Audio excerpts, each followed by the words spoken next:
warahmatullahi wabarakatuh dan selamat sejahtera. Saya akan menerangkan tentang pengenalan topik bulan kami, iaitu emosi terjaga hidup sihat dan sejahtera. Maksud emosi. Emosi merujuk kepada perasaan seseorang seperti perasaan marah, gembira dan sedih. Emosi juga berupaya untuk mengubah personaliti seseorang. Kepentingan penjagaan emosi. Mengapakah kita perlu menjaga emosi?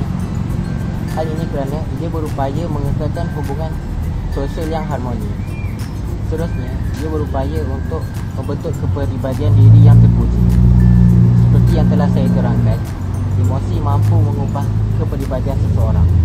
Jika seseorang itu mengalami gangguan emosi, jadi dia akan menyebabkan kepribadiannya juga akan berubah ke arah yang lebih negatif. Seterusnya, dia membolehkan individu untuk memberikan tumpuan dan fokus dalam melakukan sesuatu. Sebagai contoh, macam dalam proses pembelajaran dan menjalankan tugas di tempat kerja. Seterusnya ialah dapat mengurangkan perasaan negatif dan pemikiran negatif. Faktor yang mempengaruhi emosi dan minda. Antara faktor yang mempengaruhi emosi ialah rasa malu yang berlebihan. Hal ini berkemungkinan disebabkan oleh kesilapan masa lalu yang telah dilakukan serta ke latar belakang kehidupan yang kurang baik. Faktor yang seterusnya ialah masalah dalam akademik. Sebagai contoh ialah lemah dalam setengah mata pelajaran serta kurang aktif dalam kelas. Faktor yang seterusnya ialah mengalami penyakit kronik. Seperti yang kita tahu, manusia yang mengalami penyakit ini mudah berasa kurang semangat serta berasa kurang keyakinan diri untuk menjalankan terus kehidupan. Hal ini menjadi salah satu penyumbang kepada gangguan emosi. Faktor yang seterusnya ialah masalah keluarga. Antara masalah keluarga yang menyumbang kepada gangguan emosi ialah kehilangan ahli keluarga yang terdekat, ibu bapa yang mengalami masalah rumah tangga serta pergaduhan antara adik-beradik. Faktor yang terakhir ialah trauma psikologi dan emosi. Trauma ini berkemungkinan disebabkan oleh individu tersebut pernah menjadi mangsa buli ataupun mangsa penderaan sama ada melalui mental ataupun fizikal yang menyebabkan seorang itu mengalami tekanan. Setakat itu saja perkongsian saya. Topik yang seterusnya akan diteruskan oleh Fuzana. Assalamualaikum warahmatullahi wabarakatuh. Tajuk yang kedua adalah jenis-jenis kecelaruan emosi dan minda. Jenis yang pertama adalah gangguan emosi. Tahukah anda, gangguan emosi ada 3 bahagian, iaitu ringan, sederhana dan berat. Okey, tanda-tanda gangguan emosi ringan adalah seseorang itu tidak suka berkongsi barang. Yang kedua, tanda-tanda gangguan emosi sederhana ialah emosi mula kelihatan seseorang itu cepat marah dan mudah merajuk. Tanda emosi yang ketiga, gangguan emosi berat, iaitu seseorang takut dengan perkara yang membahayakan diri sendiri. Okey. Jenis yang kedua adalah stres atau tekanan. Stres atau tekanan bermaksud satu tindak balas fizikal, perasaan, emosi dan mental. Stres sering terjadi kepada pelajar, pekerja dan remaja. Jenis yang ketiga adalah anxiety atau serangan panik.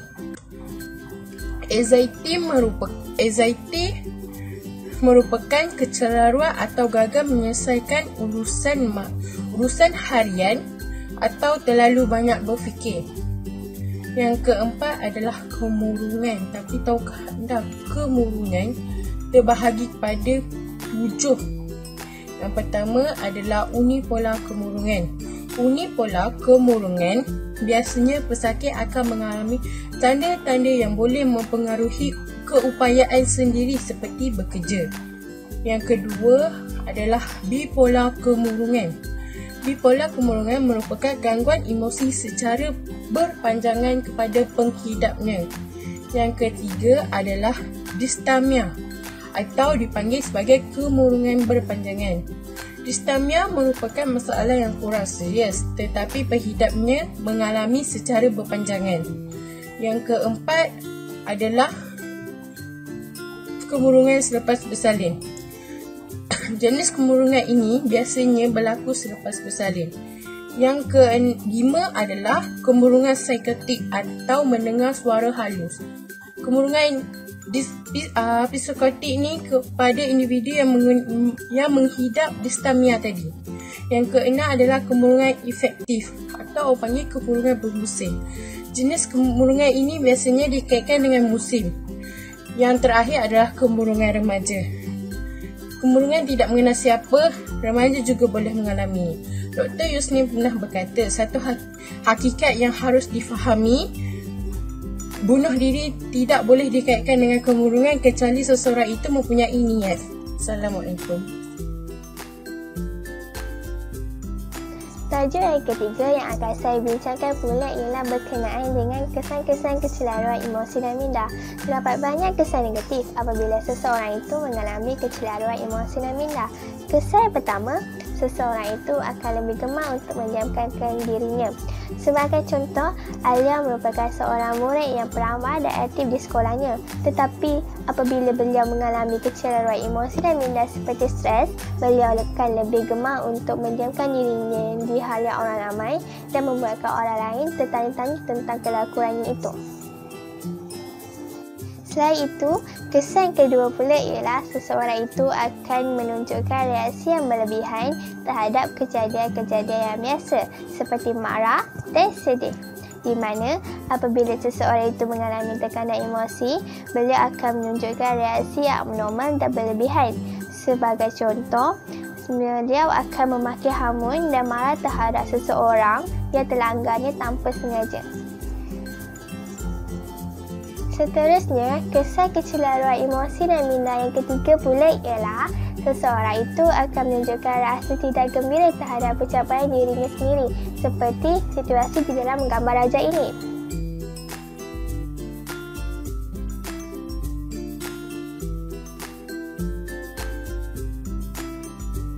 Di mana walaupun beliau telah menunjukkan pencapaian yang baik dan cemerlang, beliau masih menganggapnya sebagai pencapaian yang teruk. Ini menunjukkan bahawa beliau tidak menghayati dan menghargai pencapaian tersebut dan hanya mengambilnya tanpa makna.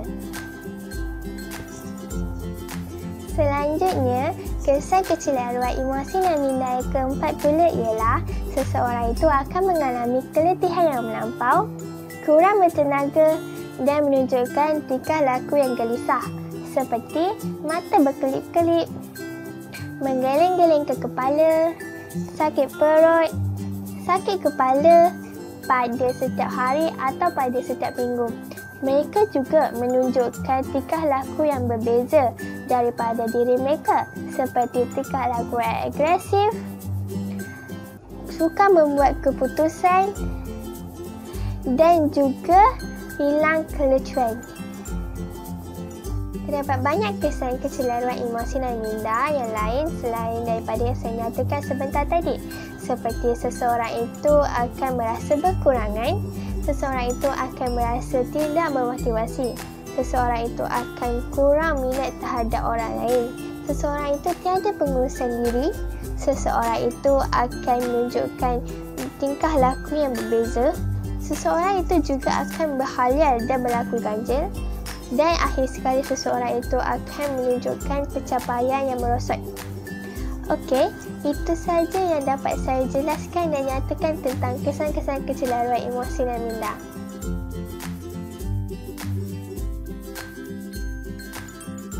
Tajuk yang keempat pula ialah pengurusan stres menggunakan kaedah relaksasi dan urutan.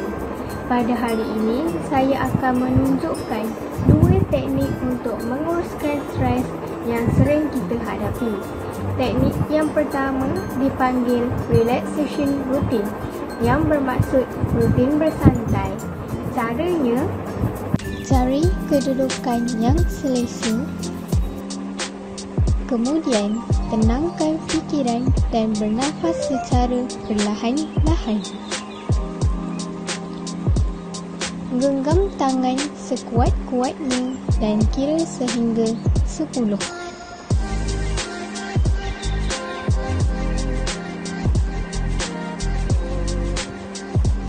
Rasakan cengkaman tersebut.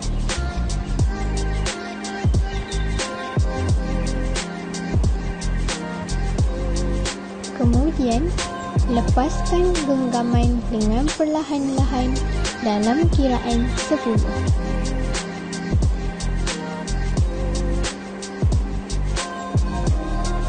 Kita juga boleh ulangi senaman otot ini di mana-mana bahagian badan seperti muka, bahu, kaki dan sebagainya. Teknik yang kedua pula ialah mengalami stres dengan latihan pernafasan. Latihan bernafas secara mendalam boleh meningkatkan pertukaran oksigen dan karbon dioksida di dalam sel badan.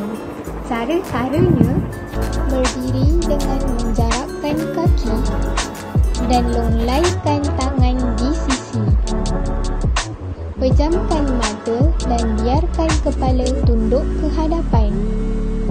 Kemudian, tarik nafas melalui hidung dengan sedalam-dalamnya dan tahan nafas anda dengan kiraan 10.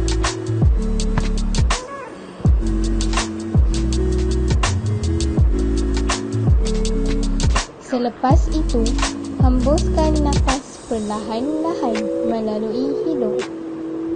Terapkan perasaan lega pada setiap hembusan nafas. Ulangi langkah-langkah ini sebanyak 5 kali sehingga anda merasa tenang dan rileks.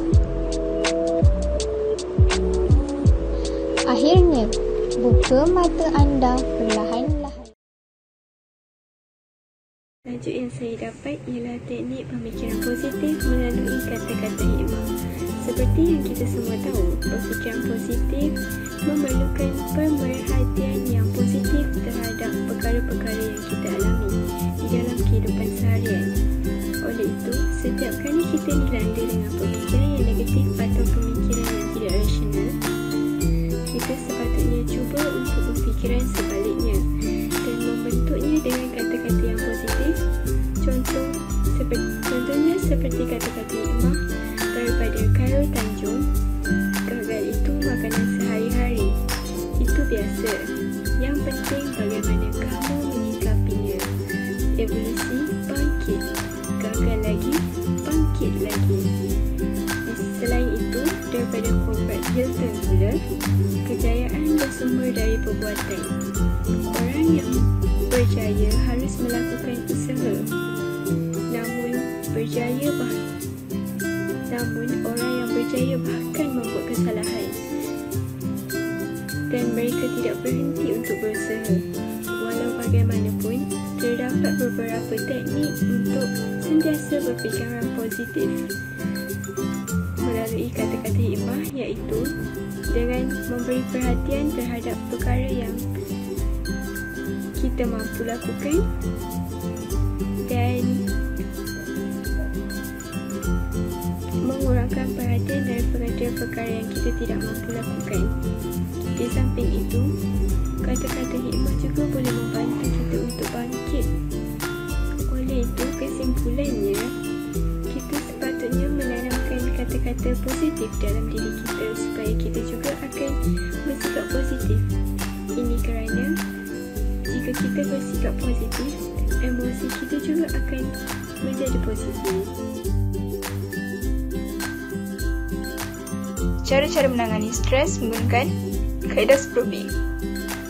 Pertama sekali adalah bertenang. Setiap kali kita stres, kita kena bawa bertenang. Sedikit sebanyak dapat mengurangkan stres pada peringkat permulaan. Kedua adalah bernafas dengan dalam. Caranya adalah tarik nafas, hembus nafas. Ini dapat meningkatkan kadar pertukaran oksigen dan karbon dioksida dalam sel tubuh bagi mengurangkan ketegangan. Yang ketiga adalah berkata tenanglah. Kita kata ni kepada diri sendiri. Ini sedikit sebanyak dapat menenteramkan perasaan kita. Keempatlah beribadat, seperti berzikir dan juga sembahyang. Ini mengikut kepercayaan masing-masing lah. Beribadat ni dapat memberi sokongan emosi dan juga dapat menenangkan dari segi kerohanian juga. Yang kelima adalah berkongsi perasaan dengan seseorang.